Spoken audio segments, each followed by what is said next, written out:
Anytime you do electrical modifications or add electrical parts to your Jeep, get the advice of a professional shop. Jeeps are known to be finicky when it comes to the electrical and computer parts of the Jeep, especially the newer models.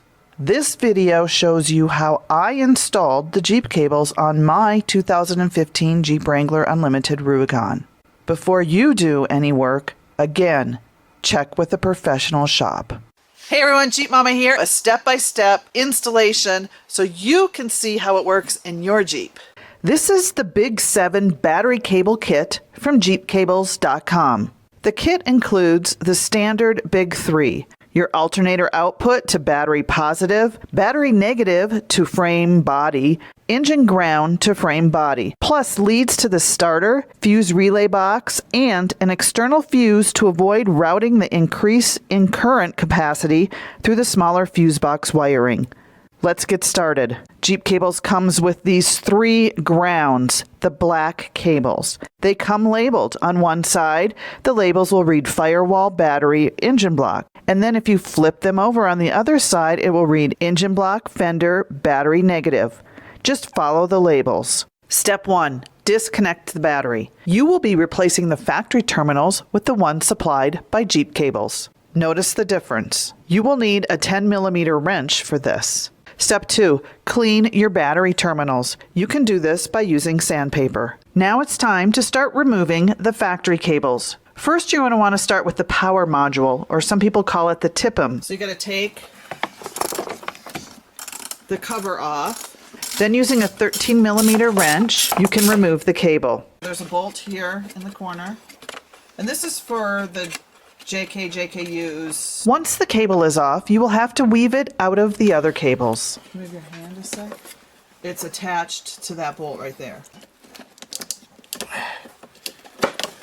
You are going to need to get access to the big harness. So it's like a lever you just push. Yep. First, you're going to want to unplug the gang plug. So we're getting this one, these two, this one, and this one, to be able to remove all the factory cables.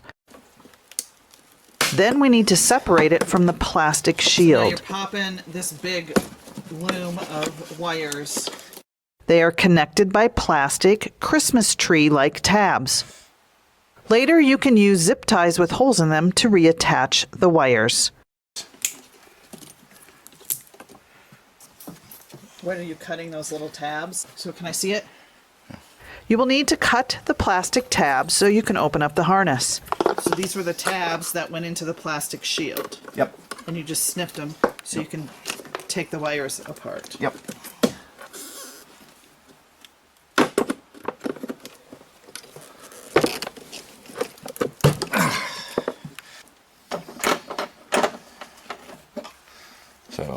Then carefully, very carefully, cut the black plastic tape and loom to get access to the cables. You will want to be very careful cutting into this harness, as you do not want to cut any of the smaller wires.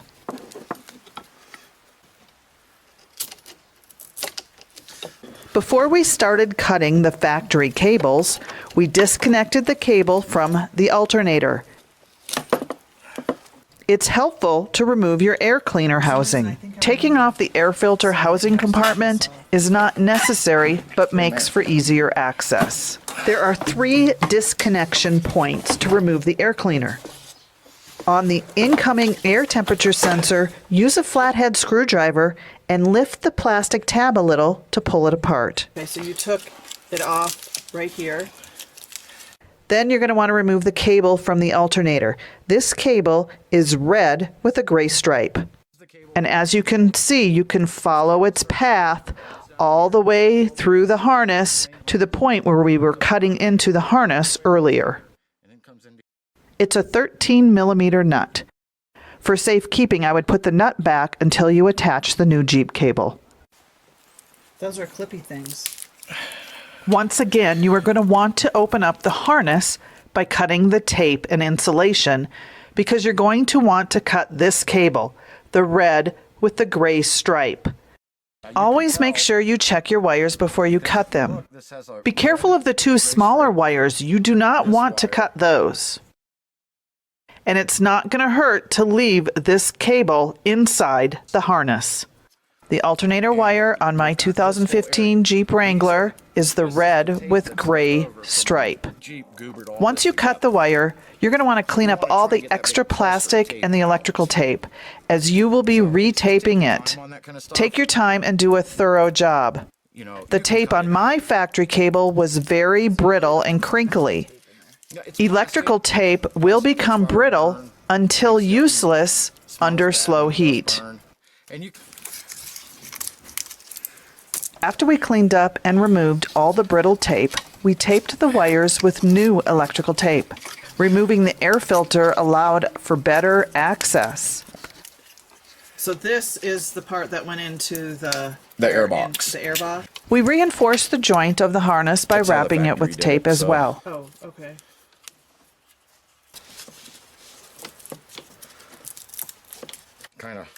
Now, back to the harness by the battery. We peeled back the harness, rolled it back, to get access to the other side of the alternator cable. To get some extra room to work with the harness, there's a plastic tab that's attached to the Jeep. Yank it out, and that will give you the extra room you need. See how it just pulls right up? The other end of the alternator cable has a fusible link. A short piece of insulated low-voltage cable designed to protect the harness in applications where a fuse is not suitable. The fusible link is designed to fail before your harness melts to goo and protects components and systems from damage. Jeep cable adds a T-spec 200 amp fuse, which you will see later in this video. The fuse replaces the fusible link. We cut the alternator cable right at the base of the fusible link. Then we cut the two other red cables. One cable is for the starter, and the other cable goes to the power distribution center. Thank you. We unwrapped the tape and tubing from the gang plug to take out and remove that cable that goes to that main distribution block. We also cut the two black ground wires that came off the battery. And that is the battery. Grouped in with the alternator wire and the starter wire is the black ground for the motor. We cut those three cables at different lengths for safety reasons. Then we began taping up the harness. So you can see how I'm just working my way down the wire. And what did you just wrap those cut ones in? Yep, taped them all off. Because that bend needs to go around stuff in the engine. You want to keep that bend. We always gave the ends an extra wrap or two of tape. We put the tubing bend back on and taped the tubing to the wires. Then, plugging it back in. Make sure you push up the lever. Oh yeah, the little... Yep. These two right here. Those two right there. Yeah. All right, those two have to go in those two holes. Okay. Make sure you roll back the harness over your wires at the other end. Tape that back up. We use zip ties to attach the harness back to where we cut those plastic Christmas tree clips.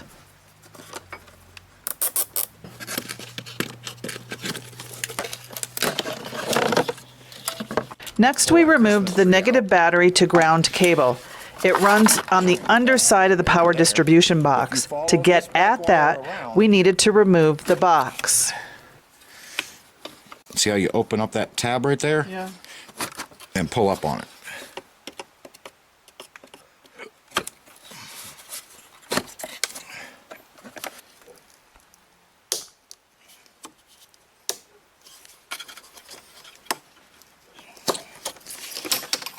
The negative battery ground cable is attached to a bolt on the wall of the Jeep fender well. You can see the bolt where it attaches to. Later, we will attach one of the black ground cables to this bolt.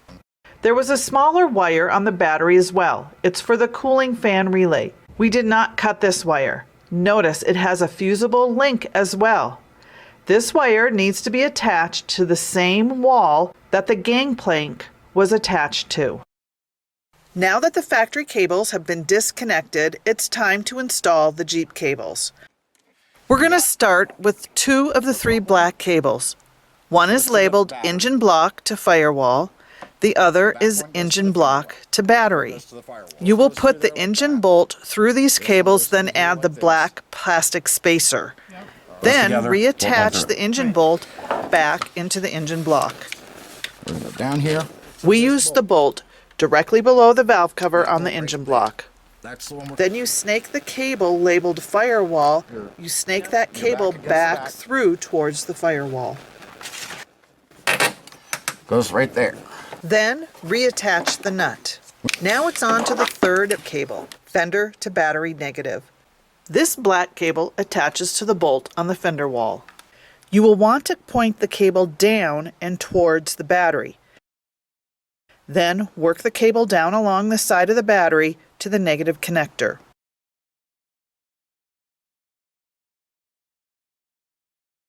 The engine mount to battery negative black cable also needs to be brought around to the battery negative connection. Now we attach the 2 battery negative ends to the heavy-duty battery terminal with a long bolt. First we slid my negative black winch line through the bolt, then the bolt into the battery terminal, then my off-road lights, then the 2 black battery negative cables. Notice their placement. Don't attach this to the battery yet. Let's recap. 3 black negative cables.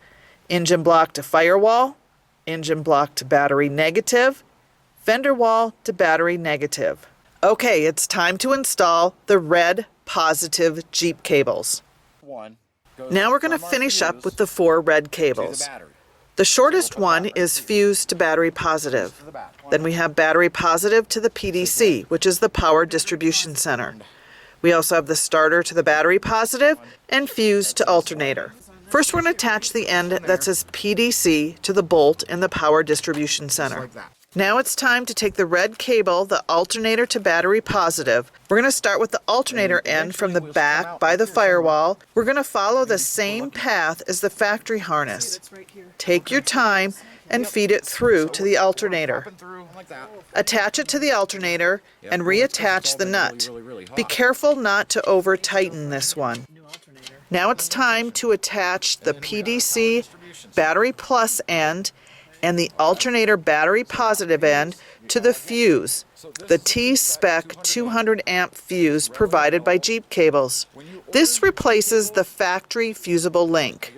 It comes with a nut, lock washer, and 2 flat copper washers. Copper is a good conductor.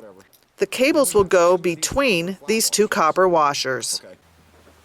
Power distribution center and alternator. We're going to attach these cables to the fuse. Start with the copper washer on the bottom, then the 2 red cables mentioned, then the fuse, then the 2nd copper washer, lock washer, and nut. Don't tighten them all the way yet. Notice we still got some movement. Yep. Next, we're going to attach the short red cable, attach the fuse end to the other side of the T-Spec 200 amp fuse. Then the battery positive end of the starter cable. Again, put the cables between the 2 copper washers, then add the lock washer and nut. Remember that cooling fan wire? You're going to have to replace the end with a ring terminal with a 3/8 hole and a yellow end.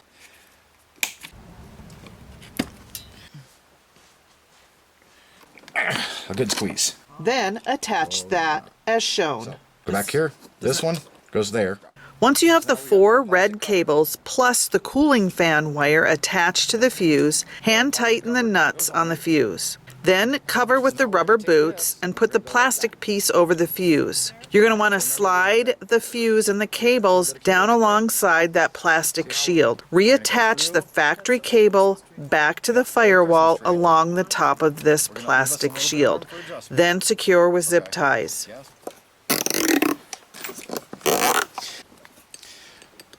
Now time to add the battery positive end of the fuse cable to the battery terminal. Then add my winch line to the terminal as seen here. So that wire that goes in there.